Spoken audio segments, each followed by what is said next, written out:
warahmatullahi wabarakatuh. Halo semuanya, selamat pagi, selamat siang, selamat sore. Kali ini saya Rahmi Aulia Nurbaiti akan berbagi sedikit ilmu mengenai sifat-sifat operasi hitung matematika. Check it out. Ada 3 sifat yang dimiliki operasi hitung bilangan caca. Apa itu bilangan caca? Bilangan caca adalah bilangan bulat yang tidak negatif atau himpunan bilangan asli ditambah bilangan 0. Nah, sifat-sifat yang dimaksud adalah 1. Sifat komutatif, 2. Sifat asosiatif, dan 3. Sifat Yang pertama yaitu sifat distributif. Sifat distributif di dalam matematika merupakan sebuah sifat yang berhubungan dengan operasi hitung yang berlaku pada bilangan bulat.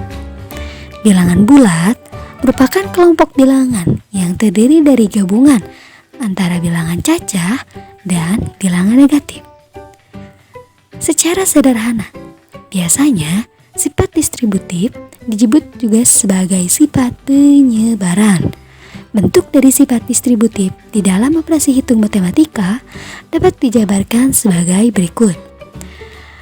A dikali dalam kurung B plus C sama dengan A dikali B plus A dikali C, atau A dikali B min C. Kita gunakan sifat distributif, jadi sama dengan dalam kurung A dikali B dikurangi dalam kurung A dikali C. Ada beberapa cara yang berlaku untuk penghitungan dengan sifat distributif. Pertama, yaitu menyatukan angka pengalih. Contoh, dalam kurung 2 dikali 4 ditambah dalam kurung 2 dikali 6. Pada penghitungan di atas, angka pengalih sama-sama 2. Sehingga dengan sifat distributif dapat dijabarkan menjadi seperti dalam kurung 2 dikali 4 ditambah dalam kurung 2 dikali 6 sama dengan 2 dikali dalam kurung 4 plus 6. Nah, yang kedua yaitu menjumlahkan angka yang dikalikan. Contoh, 4 dikali dalam kurung 5 plus 4.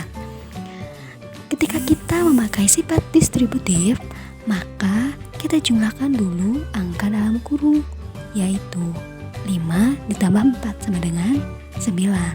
Jadi 4 dikali 9 sama dengan 36. Cara yang ketiga yaitu memisahkan angka pengalih.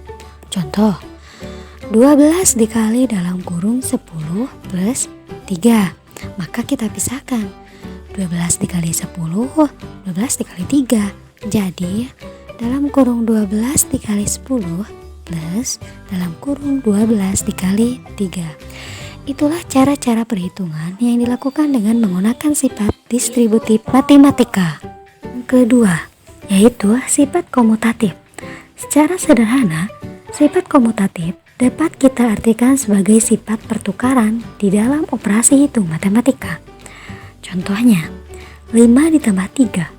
Maka ketika kita menggunakan sifat komutatif, dapat ditukar dengan 3 ditambah 5. Nah, dapat kita simpulkan bahwa sifat komutatif di dalam matematika memenuhi rumus A plus B sama dengan B plus A, di mana A dan B adalah bilangan bulat.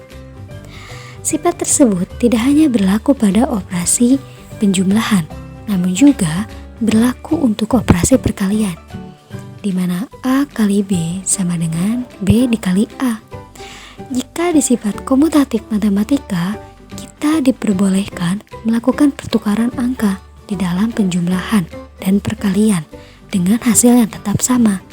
Tetapi tidak berlaku untuk operasi pengurangan dan juga pembagian, di mana A dikurang B tidak sama dengan B dikurang A, dan juga untuk sifat pembagian, di mana A dibagi B tidak sama dengan B dibagi A. sifat komutatif pada operasi hitung penjumlahan. Contoh, hitunglah hasil dari 200 plus 157. Hasilnya yaitu 357. Maka kita dapat menggunakan sifat komutatif, yaitu pertukaran. Ditukar dengan 157 ditambah 200, hasilnya akan tetap sama dengan 357. Nah, selanjutnya sifat komutatif pada operasi hitung pengurangan. Sekarang kita coba dulu ya. 200 dikurang 157, hasilnya adalah 43. Seandainya kita tukar posisi bilangan, apakah hasilnya akan sama? Kita tukar 157 dikurang 200, hasilnya adalah min 43.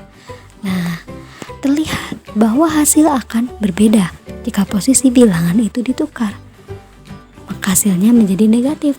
Artinya sifat komutatif tidak berlaku untuk operasi hitung pengurangan.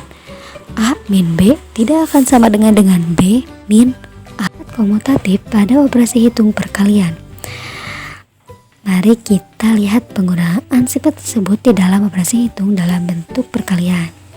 Contoh soal, berapakah hasil dari 25 dikali 4? Nah, 25 dikali 4 yaitu hasilnya 100. Kita tukar posisi menjadi 4 dikali 25, hasilnya akan sama-sama 100. Hasilnya akan tetap sama. Artinya di dalam operasi hitung bentuk perkalian, sifat komutatif matematika dapat berlaku. Sifat komutatif pada operasi hitung pembagian. Mari kita lihat apakah sifat ini berlaku untuk operasi hitung pembagian. Contoh soal, 80 dibagi 20, hasilnya yaitu 4. Lalu kita tukar posisi menggunakan sifat komutatif menjadi 20 dibagi 80, hasilnya yaitu 0,25. Nah, ternyata setelah posisinya ditukar, hasil yang didapatkan justru berbeda. Maka kita simpulkan lagi bahwa sifat komutatif tidak bisa berlaku di dalam operasi hitung pembagian. A dibagi B tidak sama dengan B dibagi A. Penjumlahan dan perkalian 3 bilangan bulat berlaku juga sifat asosiatif atau disebut juga sebagai sifat pengelompokan. Contohnya, 2 ditambah 3 ditambah 4 dapat kita kelompokkan terlebih dahulu, yaitu 2 ditambah 3 dulu. Jadi dalam kurung 2 ditambah 3 sama dengan 5 ditambah 4 sama dengan 9. Atau kita kelompokkan terlebih dahulu 3 ditambah 4 yaitu 7. Jadi 2 ditambah 7 sama dengan 9. Hasil akhirnya akan sama-sama yaitu 9. Mau dikelompokkan terlebih dahulu 2 plus 3 atau 3 plus 4. Nah, sampai di sini dulu ya perjumpaan kali ini mengenai sifat-sifat operasi hitung pada matematika. Selanjutnya akan ada banyak materi-materi yang akan saya bagikan pada teman-teman sekalian. See you, selamat berjumpa kembali.